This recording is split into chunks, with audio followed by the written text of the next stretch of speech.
Hi guys, how are you my dear friends. मैं हूं सुधीर सचदेवा और दोस्तों एमसीक्यूज का ये इकोनॉमिक्स का काम हमारा जारी रहेगा।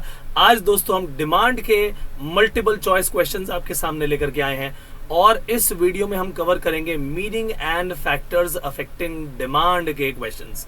और आपको बता दूं कि हमारे इसमें मल्टीपल चॉइस क्वेश्चंस के अलावा हम कुछ फिलअप्स भी रखते हैं, ठीक है जी, और उसके अलावा ट्रू फॉल्स को भी यहां पर हम करेंगे डिस्कस। तो आइए फटाफट से इस काम को किया जाए, लेकिन उससे पहले आपको बता दूं कि हमारी इस फर्स्ट क्लास ऑफर के बारे में अगर आपको नहीं मालूम अनअकैडमी की ऑफर, तो भैया फिर आपके लिए बहुत इंपॉर्टेंट खबर है। ये बम्पर ऑफर है सीए फाउंडेशन के स्टूडेंट्स के लिए। अगर आप 12 महीने का कोर्स लेते हैं तो दोस्तों आपको 2 महीने का कोर्स मिलेगा साथ में फ्री, और अगर 24 महीने के लिए आप पे करते हैं तो आपको 3 मंथ्स का कोर्स फ्री मिलेगा। ये है उन लोगों के लिए ऑफर जो कि हमारे सीए फाउंडेशन के लिए अपीयर करने वाले हैं। दूसरी जो ऑफर है उन लोगों के लिए जो कि सीए फाउंडेशन और इंटरमीडिएट दोनों का कॉम्बो लेना चाहते हैं। अगर आप इन दोनों का कॉम्बो लेना चाहते हैं तो उसके लिए क्या सेम चीज, 2 महीने का आप अगर कोर्स लेते हैं तो साथ में 12 महीने का कोर्स लेते हैं तो 2 महीने का फ्री, और 24 महीने का लेते हैं तो भैया 3 महीने का फ्री। तो ये जो सिचुएशन है ये समझ लीजिए कि ये लगातार अवेलेबल नहीं होगी, लिमिटेड पीरियड ऑफर रहती है ये, और जल्द से जल्द इस ऑफर का फायदा उठाएं और मजा पाएं। माय डियर फ्रेंड्स, अब हम चलेंगे अपने फैक्टर्स अफेक्टिंग डिमांड के मल्टीपल चॉइस क्वेश्चंस, साथ में करेंगे कुछ फिलअप्स, टीएफ्स यानी ट्रू फॉल्स, और काम करेंगे। चलिए दोस्तों स्टार्ट करें अपना अगला काम, और टेस्ट एंड डिस्कशन चल रहा है हमारा। हम अब बातचीत करेंगे डिमांड के इस हिस्से की, शुरुआती हिस्से की, जहां पर meaning and factors of demand को हम डिस्कस करेंगे। दोस्तों डिमांड के तो हमने अच्छी तरह से फैक्टर्स अफेक्टिंग भी कर लिए, सारे के सारे काम हमने अभी तक के फिनिश कर लिए, राइट। अब हम पहुंचने वाले हैं उनके डिस्कशन पर। सबसे पहले शुरुआत होगी मल्टीपल चॉइस क्वेश्चंस की, और आपके सामने एक क्वेश्चन हाजिर है। लिखा जी, dash goods have positive income effect. Positive income effect का मतलब क्या कि भैया जैसे आपकी इनकम बढ़ती है ना, आप इन चीजों की डिमांड भी बढ़ा देते हो। तो भाई जनरली देखा जाए तो नॉर्मल गुड्स जो होती हैं, हमारी इनकम बढ़ते ही हम उसकी डिमांड बढ़ा देते हैं। इज दैट सो और नॉट करेक्ट? तो इसका मतलब ये हुआ कि आंसर यहां पर नॉर्मल गुड्स होना चाहिए। इंफीरियर गुड्स का काम क्या है भैया? उस केस में तो जैसे हमारी इनकम बढ़ गई, हमने तो उनकी डिमांड घटा देनी है। तो जनरली जब इनकम के हिसाब से बातचीत की जाती है, इनकम इफेक्ट की बात की जाती है, तो हम हमेशा किस तरह से डिवीजन करते हैं, नॉर्मल और इंफीरियर में।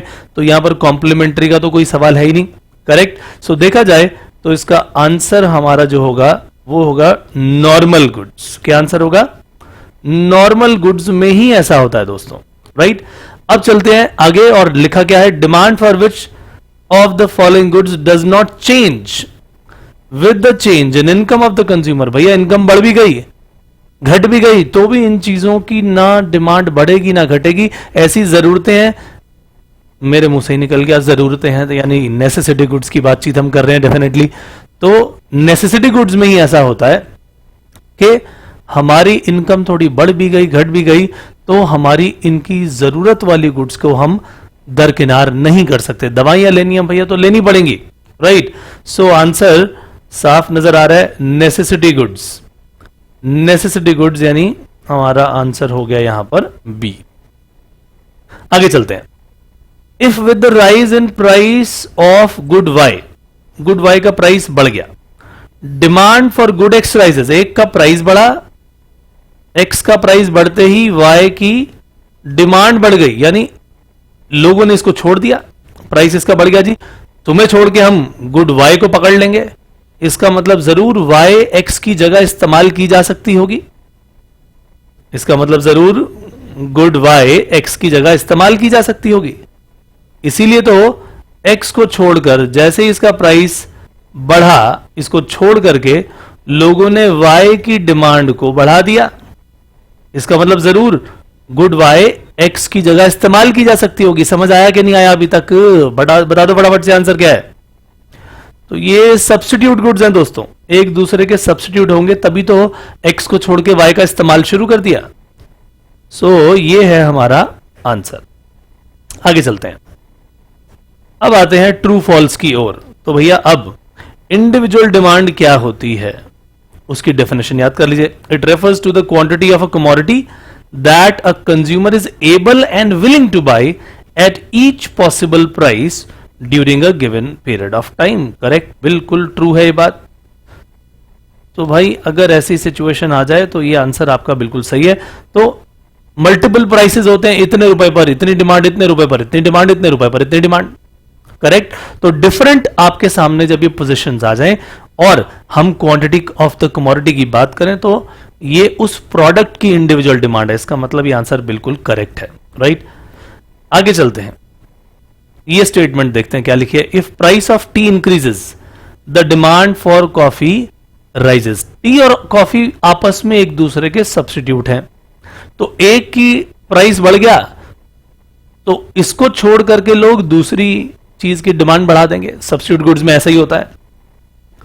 तो क्या ये स्टेटमेंट करेक्ट है या नहीं? Yes, this is also correct. Answer है ट्रू।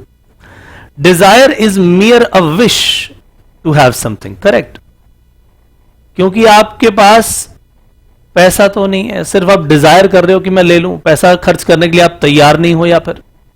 करेक्ट, तो डिजायर तो एक विश है, तो ये भी करेक्ट है। आपको याद होगा कि मैंने इन सबको अच्छी तरह से एक्सप्लेन किया था एक एक चीज को एग्जाम्पल के साथ। सो ये फिनिश होता है। फिल इन द ब्लैंक्स की ओर आते हैं माय डियर फ्रेंड्स। अब लिखा क्या है? When own price of the commodity falls. Price of the commodity falls, तो डिमांड क्या होती है? डिमांड बढ़ती है और क्या? राइज होती है, इंक्रीज होती है, जो भी लिखना चाहें आप। आगे, when the price of substitute goods rises. Substitute good का प्राइस बढ़ गया तो लोग उसे छोड़ के हमें हमारी इस कमोडिटी को लेंगे, गिवन कमोडिटी को। तो इस गिवन कमोडिटी का क्या होगा? इसकी डिमांड का क्या होगा? Demand for the given commodity rises या कहें इंक्रीजेस। ये बातें हमने सीख ली। आगे चलते हैं। If we expect rise in price in near future of the commodity. भैया अब होगा क्या? आने वाले समय में हमें लग रहा है कि प्राइसेस बढ़ जाएंगे। बढ़ जाएंगे तो भैया आज क्या करें? आज ही उसको खरीदना शुरू कर दो। तो ऐसे केस में हम एट प्रेजेंट क्या करेंगे? चाहे वो प्राइस सेम हो, अभी बढ़ रहा हो, हमें लग रहा है कि भैया आने वाले समय में क्या होगा? प्राइस बढ़ेंगे, तो हम इसकी डिमांड को भी क्या करेंगे? बढ़ा देंगे। ये भी राइज हो जाएगी या कहें इंक्रीज हो जाएगी। बहुत ही इंपॉर्टेंट क्वेश्चन आपने किए दोस्तों। तो ये थे मीनिंग एंड फैक्टर से जुड़े हुए, हालांकि और भी बहुत सारे क्वेश्चन थे बट थोड़े से ट्रिकी क्वेश्चन हमने यहां पर किए। करेक्ट। सो ये काम होता है यहीं पर समाप्त। हम मिलेंगे अपने अगले सेशन में, तब तक के लिए इजाजत दीजिए। Bye bye.